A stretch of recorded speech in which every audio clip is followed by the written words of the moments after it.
불러서 집 밖으로 나가셨습니다. 한번 생각을 해보세요. 그 예수님 베드로 장모 집에 밤에 수많은 사람들이 모여 있었고 예수님이 한 사람 한 사람 다 치유해 주셨잖아요. 그런데도 새벽까지 안 떠나는 거예요.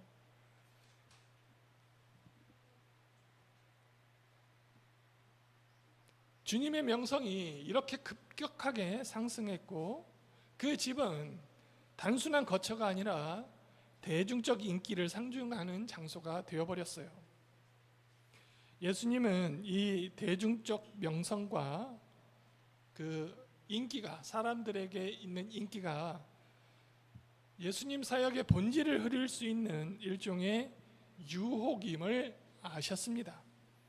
그래서 주님은 그 자리에 머무르지 않고 자리를 뜨신 거죠. 주님이 찾아가신 곳은 원어로 보면 에레모스 토보스, 즉 외진 곳 광야이었습니다. 이곳은 일찍이 주님이 세례를 받으실 때 하나님의 소명을 확인했던 곳이고 사탄의 시험을 이겨내신 영적 승리의 장소였습니다. 우리 주님은 대중의 환호 속에서 하나님을 향한 소명을 다시 되새기기 위해서 광야로 나아가 무릎을 꿇으신 것입니다. 가장 성공적이고 화려한 순간에 주님은 홀로 하나님과 대면하는 기도의 자리로 나아가신 것이죠. 이어서 36절입니다. 시작.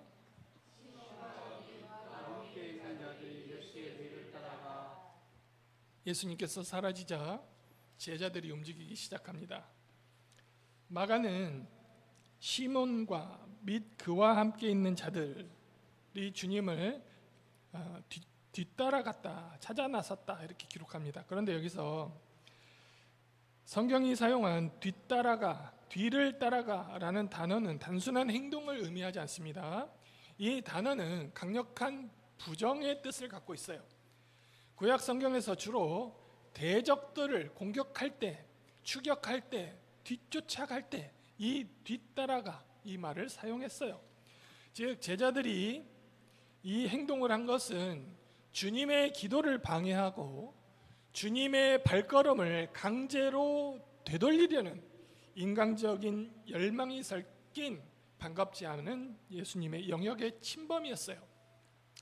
제자들은 지금 예수님을 따르는 자로서 주님의 뜻을 구하기보다 자신들의 목적과 대중들의 욕구를 따라 주님을 붙잡고 주님을 통제하려고 주님을 뒤쫓아간 것입니다.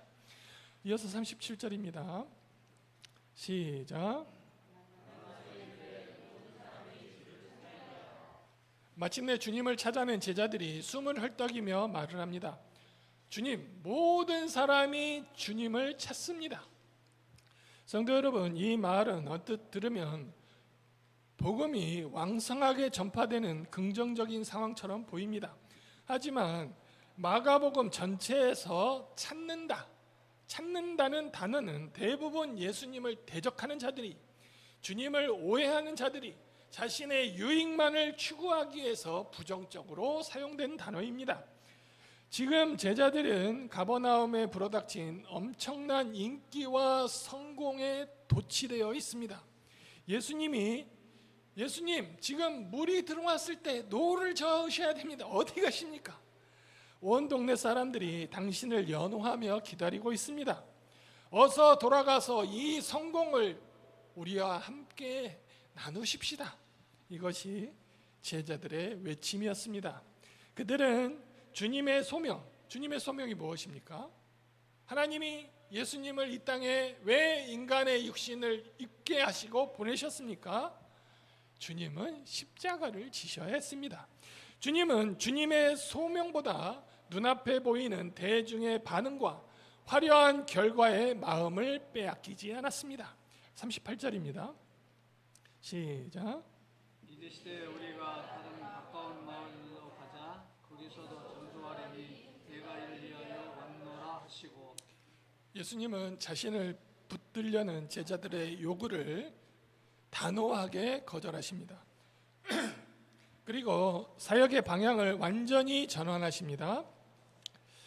다른 가까운 마을들로 가자. 가까운 마을들, 꼬모 플레이스 원어로 보면 이렇게 말씀하시는데요.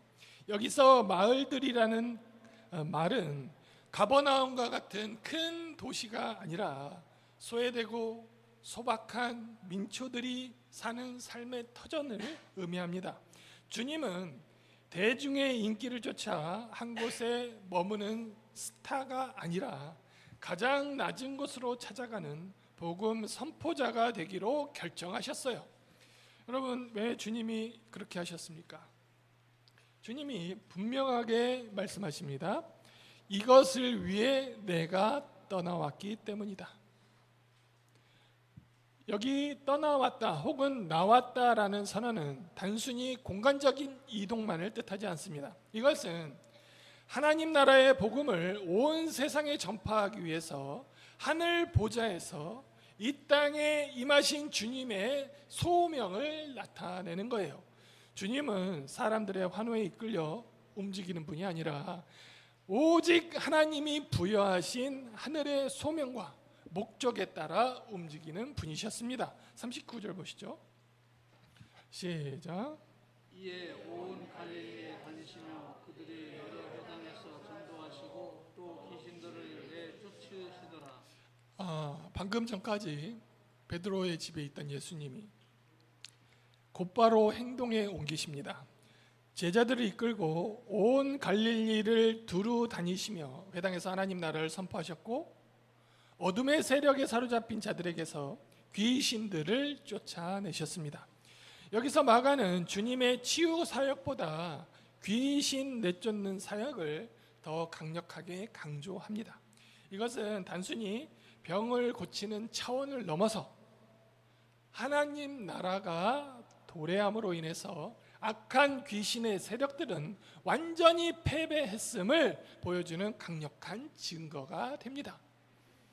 가버나움이라는 붐비는 도시를 넘어 온 갈릴리 구석구석 확장된 주님의 걸음을 통해서 소문만으로 듣던 하나님 나라가 이제 백성들 삶 가운데 실질적으로 역사하는 경험하는 귀한 시간이 된 것입니다. 40절입니다. 시작. 한 환자가 예수께 와서 꿇어 엎드려 간구하여 이르되 원하시는 대로 깨끗하게 하실 수 있나이다. 갑자기 장면이 전환되어서 마가는 지금 한 나병 환자가 예수님 앞에 와서 꿇어 엎드려 간구하면서 이르는 것을 말하고 있습니다. 이걸 보면 현재형 시제로 말씀을 하고 있는데요. 마가는 현재 일어나는 것처럼 생생하게 그 일을 묘사하고 있습니다. 당시 율법에 따르면 나병 환자들은 일반 사람들과 격리되어야 했습니다. 일반인 가까이 나병 환자가 접근하는 것 자체가 엄격하게 금지되어 있었습니다. 그들만 따로 머무는 촌이 있었어요. 그러나 이 나병 환자는 율법을 깨트리고 주님께 나왔습니다. 그는 주님 앞에 나와 온 마음으로 간청하면서 무릎을 꿇었습니다. 여러분, 이 나병 환자의 모습을 상상해 보세요. 인간이 창조주 앞에 신적인 권위 앞에 취해야 하는 그 인간의 극진한 경외심과 절대적인 복종의 태도를 이 나병 환자는 예수님 앞에서 보이고 있습니다. 그리고 그는 위대한 믿음의 고백을 드리는데요. 이렇게 말해요. 만일 당신이 원하시면 당신은 나를 깨끗하게 하실 수 있습니다. 성도 여러분, 이 고백을 주목하십시오. 그는 주님의 능력을 조금도 의심하지 않고 있습니다. 당신이 내 질병을 고칠 능력이 있으십니까? 이렇게 묻지 않고 오직 주님의 주권적인 의지에 자신을 온전히 맡겨버렸어요.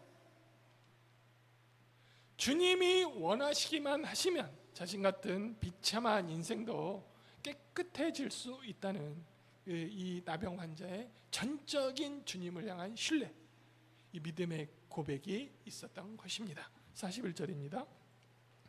시작. 예수께서 불쌍히 여기사 손을 내밀어 그에게 대시며 이르시되 내가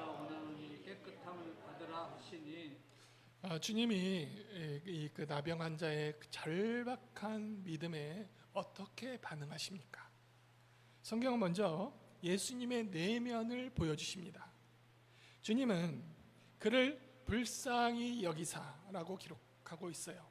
성경은 그렇게 기록하고 있어요. 이 단어는 원어로 스플랑크니조마이라고 하는데요. 원어의 뜻을 보면은 창자가 끊어지는 듯한 깊은 측은지심과 통탄함을 말하고 있어요. 고통을 당하는 이 나병 환자를 보시고 하나님의 가슴이 찢어지는 아픔이 느껴졌다는 거예요. 그 긍휼에 이끌려 주님은 놀라운 행동을 하십니다. 어떻게 하십니까?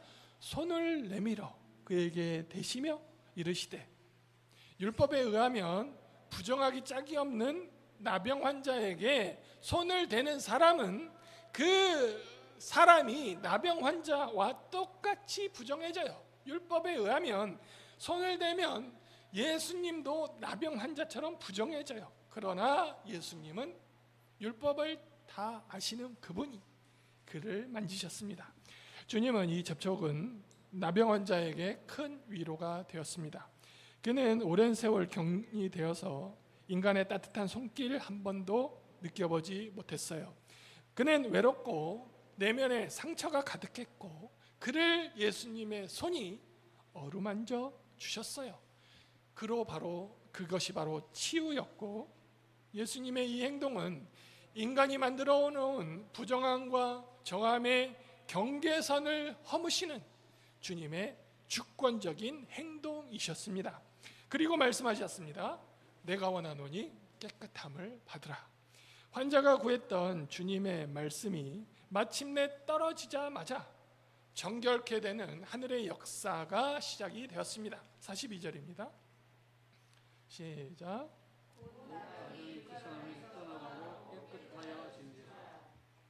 주님의 말씀이 떨어지자마자 마가는 여기에 보면은 특유의 단어 곧이라는 단어, 에우디스라는 이 단어를 사용해서 나병이 그에게서 곧 즉각 씻은 듯이 떠나갔음을 말하고 있습니다.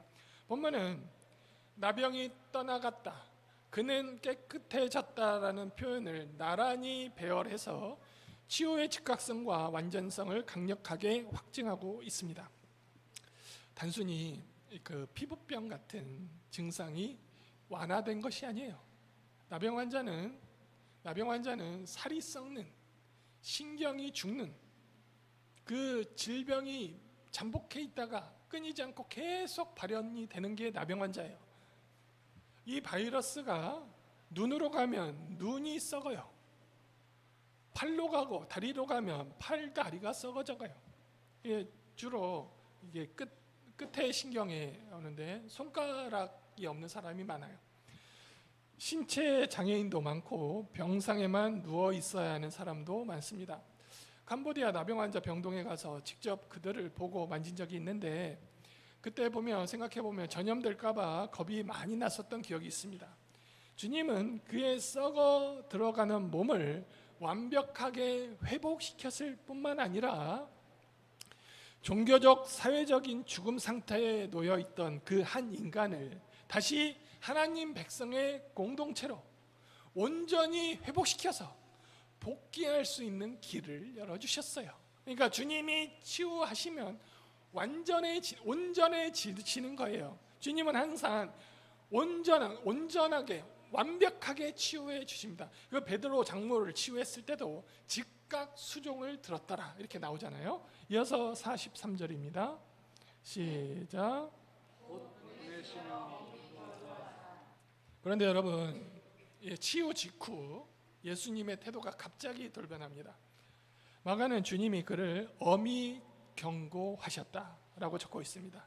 이 단어는 원어로 엠브리마오마이인데 이 단어의 뜻을 보니까 콧김을 씩씩거리며 강한 분노나 단호함을 표출할 때 쓰는 매우 거친 단어였습니다.